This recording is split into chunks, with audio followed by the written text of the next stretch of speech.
નમસ્કાર બાલમિત્રો, યુટ્યુબ ચેનલમાં આપનું હાર્દિક સ્વાગત છે. આજે આપણે ભાગ નંબર 43માં અંગ્રેજી શબ્દનું નિર્માણના સોલ્યુશનના પ્રશ્નો 1 થી 5 જેનું આપણે સોલ્યુશન મેળવશું. બાલમિત્રો, આ દાખલાની અંદર આ પ્રકરણમાં આપણને એક અંગ્રેજી શબ્દ આપવામાં આવે છે. તેમાં રહેલ મૂળાક્ષરોનો ઉપયોગ કરીને વિકલ્પોમાં આપેલ શબ્દો બનતા હશે અથવા તો અમુક શબ્દ બનતા નહીં હોય. આમ માત્ર મુખ્ય શબ્દ અને વિકલ્પોના શબ્દોના મૂળાક્ષરને જોઈને સરળતાથી જવાબ મળી જાય છે. તો ચાલો આપણે શરૂ કરીએ. પ્રશ્ન નંબર 1, કોન્સ્ટિટ્યુશનલ.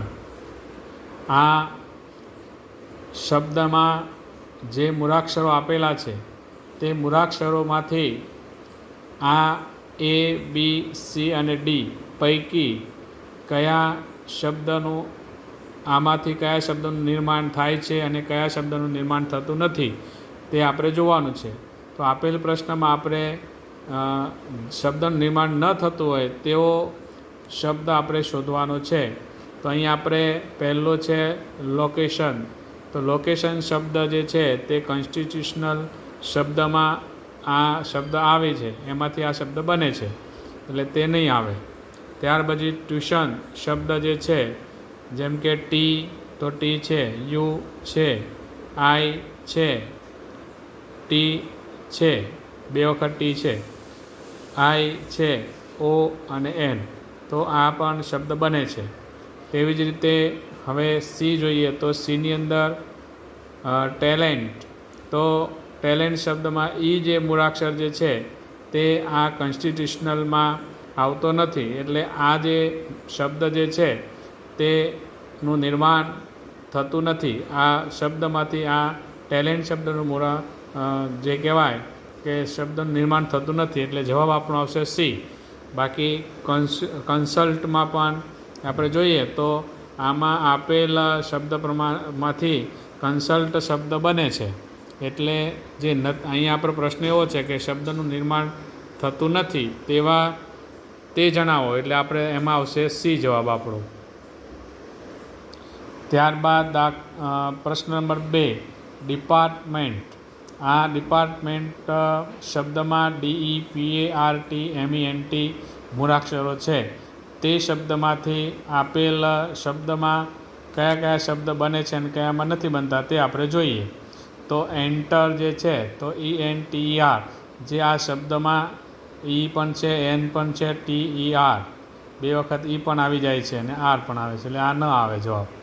તેવી જ રીતે બીમાં પરમિટ, PERMIT, તો PERMT એ બધા મૂળાક્ષરો છે, પણ એમાં આઈ મૂળાક્ષર આમાં નથી, એટલે બીજો બી જે છે તે આપણો જવાબ આવશે. ત્યાર પછી સી જોઈએ તો સીમાં ટેમ્પર, TEMPER, તો એ દરેક મૂળાક્ષર આમાં છે, એટલે તે પણ નહીં આવે જવાબ. તેવી જ રીતે રેન્ટેડ શબ્દના જે મૂળાક્ષરો જે છે તે બધા ડિપાર્ટમેન્ટ શબ્દમાં છે તે આવે છે, તે પણ ન આવે. હવે આ 3 શબ્દો આવે છે, એમાં એક જ શબ્દ એવો છે કે જે નથી આવતો, એટલે કે પરમિટ. પરમિટમાં બાકીના શબ્દો મૂળાક્ષરો આવે છે પણ આઈ નથી, એટલે આપણો જવાબ આવશે પરમિટ, એટલે કે બી, એટલે આપણો જવાબ છે બી. ત્યારબાદ દાખલો નંબર 3, ઇન્ટરનેશનલ. આ શબ્દમાં INTERNATIONAL મૂળાક્ષરો આપેલા છે. અહીંયા 4 આપેલ મૂળાક્ષરોમાં જોઈએ તો ઓરિએન્ટલ, કે જેમાં ORIENTAL નો ઉપયોગ કરવામાં આવ્યો છે. તો અહીંયા આપણે જોઈએ તો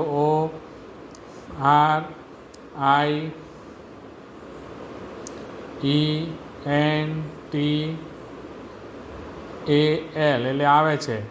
આ શબ્દમાંથી આ શબ્દ બને છે. તેવી જ રીતે ટર્મિનલમાં TERMINAL બાકીના બધા મૂળાક્ષરો આવે છે પણ એમ આવતો નથી. તેવી જ રીતે લેટર શબ્દમાં LATTER તો LATTER આવી જાય છે. ડીમાં રેશનલ RATIONALE તો RANATINAL એ પણ શબ્દ આવી જાય છે.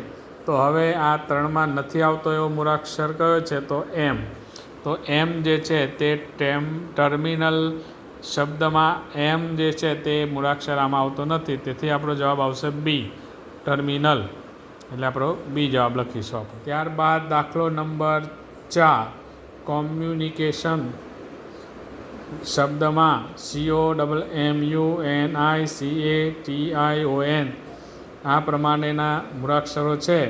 તે મૂળાક્ષરોમાંથી યુનિયન UNION યુનિયન શબ્દ બને છે. પછી એક્શન ACTION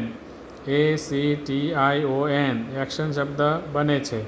તેવી જ રીતે ક્વેશ્ચન CAUTION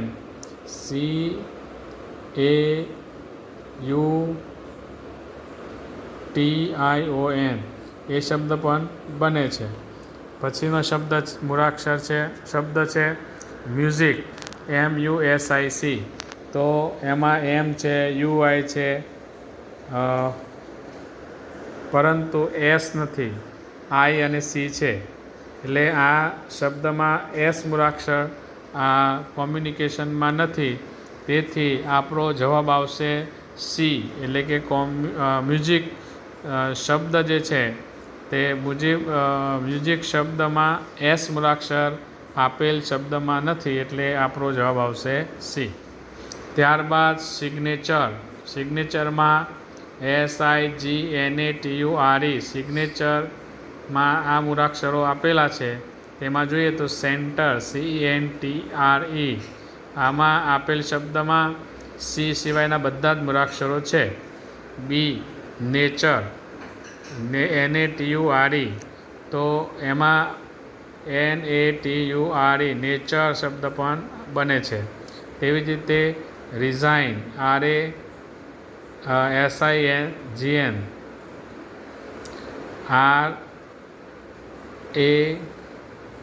RASIGN એ રિઝાઇન પણ બને છે. ગેસ્ટ GUEST GUEST એ પણ બને છે. હવે આ 4 શબ્દો પૈકી એક સેન્ટર શબ્દમાં સી શબ્દ જે છે મૂળાક્ષર એ સિગ્નેચરમાં આવતો નથી. તેથી આપણો જવાબ આવશે એ. એટલે આપણે સિગ્નેચરમાં આપણે એ આપણો જવાબ આવશે.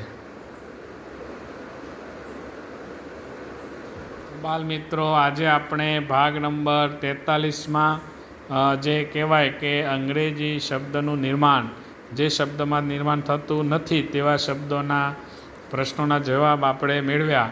હવે પછી આપણે ભાગ નંબર 44માં ફરીથી પાછા મળીશું. નમસ્કાર.